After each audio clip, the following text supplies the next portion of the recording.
Xavier और आज हम देखेंगे chapter biotechnology principles and processes. So first है इंट्रोडक्शन। तो इंट्रोडक्शन में हम देखेंगे what is mean by biotechnology. Biotechnology ये एक ऐसी चीज़ है जिसके अंदर हम ह्यूमन वेलफेयर के लिए प्रोडक्ट्स जो यूजफुल है ह्यूमन वेलफेयर के लिए वो हम बना सकते हैं with the help of living organism और लिविंग ऑर्गेनिज्म के अंदर के जो एंजाइम्स होते हैं उसके हेल्प से। सो फर्स्ट है प्रिंसिपल। बायोटेक्नोलॉजी के टू इम्पॉर्टेंट प्रिंसिपल्स है genetic engineering and sterilisation methods.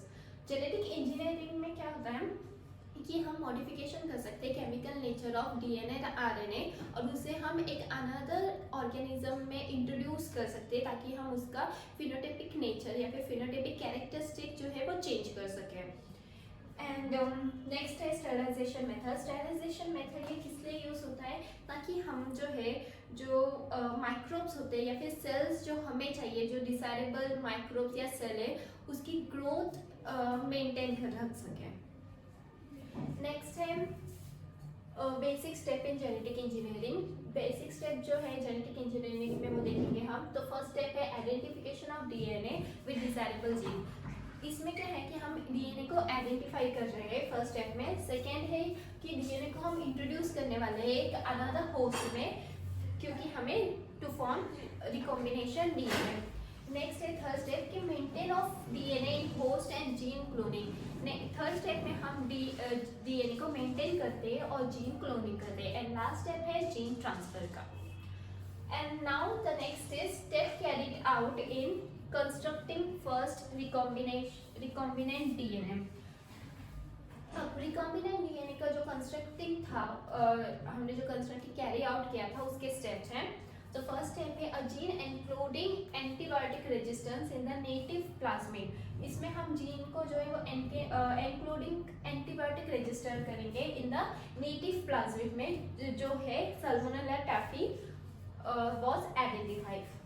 Next step है इसमें the desired DNA was cut at specific location. जो डिजायर डीएनए है उसे हम कट करेंगे एक स्पेसिफिक लोकेशन में by the help of restriction enzymes. And last step है कि ये जो कट डीएनए है उसे हम लिंक करेंगे टू प्लाज्मिक डीएनए और फिर बाद में उसको हम ई कोलाई में ट्रांसफर करेंगे for further gene multiplication. So our next point is important tools of recombinant DNA technology. अब हम देखेंगे कि रिकॉम्बिनेंट टेक्नोलॉजी के इम्पोर्टेंट टूल्स कौन से हैं। तो फर्स्ट टूल है रिस्ट्रिक्शन एंजाइम। रिस्ट्रिक्शन एंजाइम को हम मॉलिक्यूलर सीजर भी बोल सकते हैं क्योंकि it is help to cut DNA into specific sites.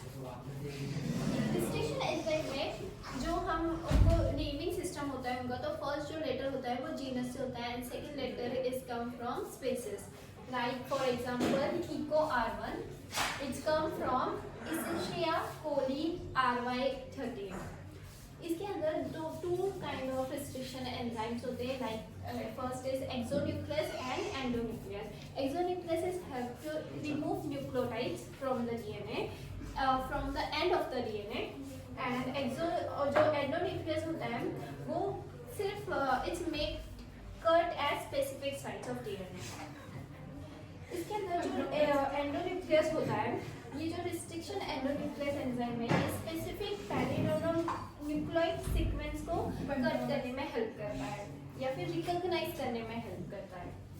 Next है क्लोनिंग वेक्टर।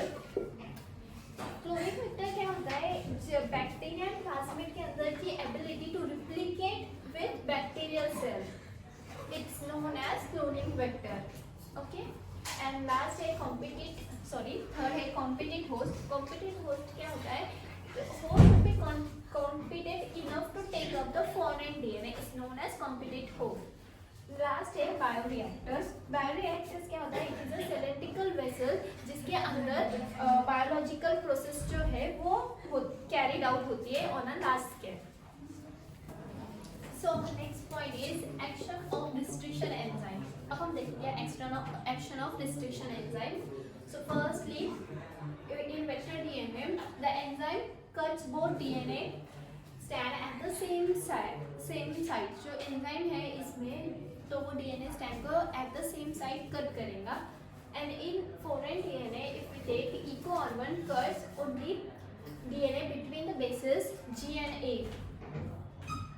उसके बाद में अगर हम उसके अंदर EcoR1 ये रिस्ट्रिक्शन एंजाइम डालते हैं तो its give us sticky end. ये जो स्टिकी एंड है वो DNA फ्रेगमेंट्स को जॉइन होंगे and then its give us recombinant DNA। So our next point is gel electrophoresis। अब हम देखेंगे कि gel electrophoresis क्या होता है। It is a technique commonly used in laboratories to separate charged molecule like RNA, DNA, protein। हम gel electrophoresis को जो है ये टेक्निक को हम लेबोरेटरीज में यूज कर सकते for the separation of charged molecules like DNA, RNA, protein on the basis of charge, negative charge and positive charge। यही टेक्निक हम डीएनए फ्रेगमेंट सेपरेट आउट करने में भी हम यूज करते हैं। नेक्स्ट है क्लोनिंग वेक्टर।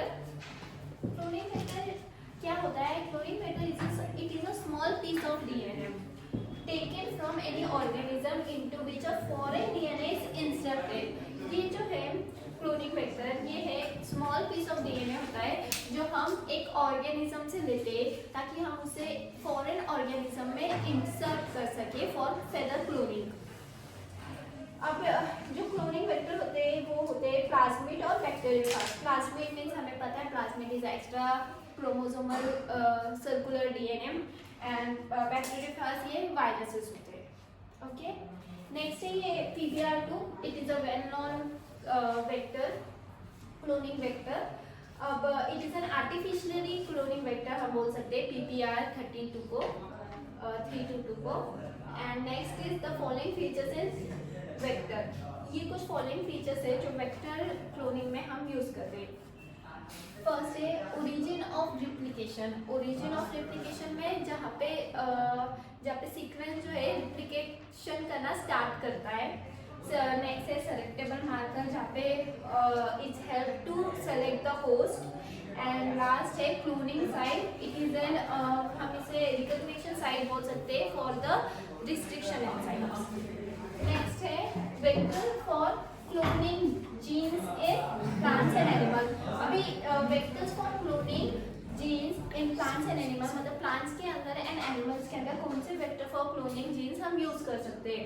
अब जो प्लांट है प्लांट के अंदर हम एगेरोबैक्टीरियम टूमीफेनेस ये वाला जो बैक्टीरिया है ये हम यूज कर सकते हैं प्लांट्स में। एंड एनिमल्स में हम रेट्रोवायरस यूज कर सकते हैं for vector cloning. So the next point is competent host.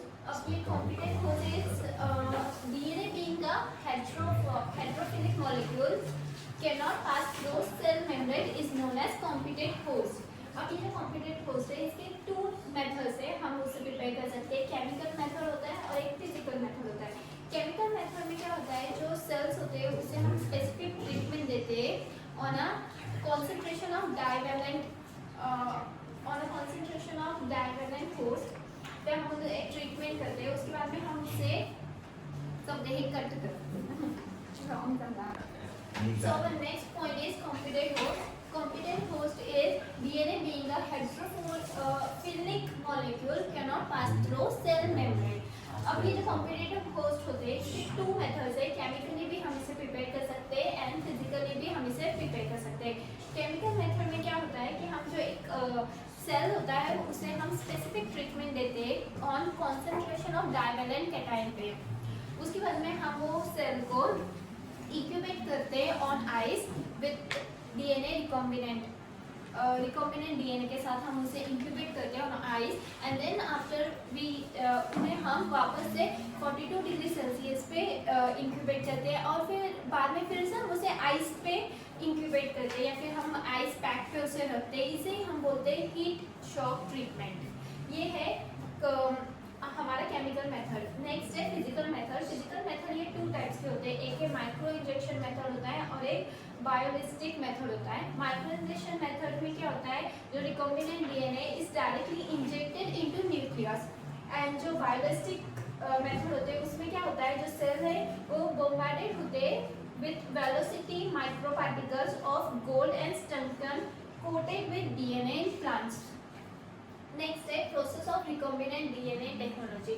अब ये जो है उसके 9 स्टेप होते हैं process of recombinant DNA technology के, तो हम एक एक से इन्हें देखेंगे। फर्स्ट स्टेप होती है आइसोलेशन ऑफ डीएनए को आइसोलेट करना।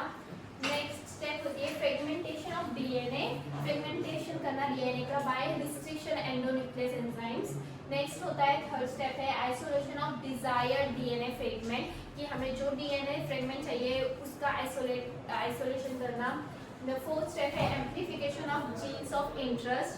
फिफ्थ है ligation of the DNA fragment. And six है इंसर्शन ऑफ रिकॉम्बिनेंट डीएनए को इंसर्ट करना। एंड सेवन है कल्चरिंग द होस्ट सेल को कल्चर करना। लास्ट है extraction of the desire gene, फिर डिजायर जीन का एक्सट्रैक्शन करना।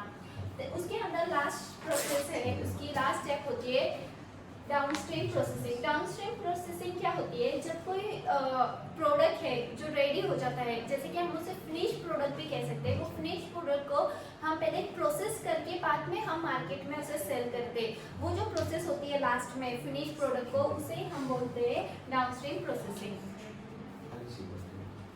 So our next point is amplifications of gene of interest using PCR. हमें amplification of genes of interest करना है using PCR.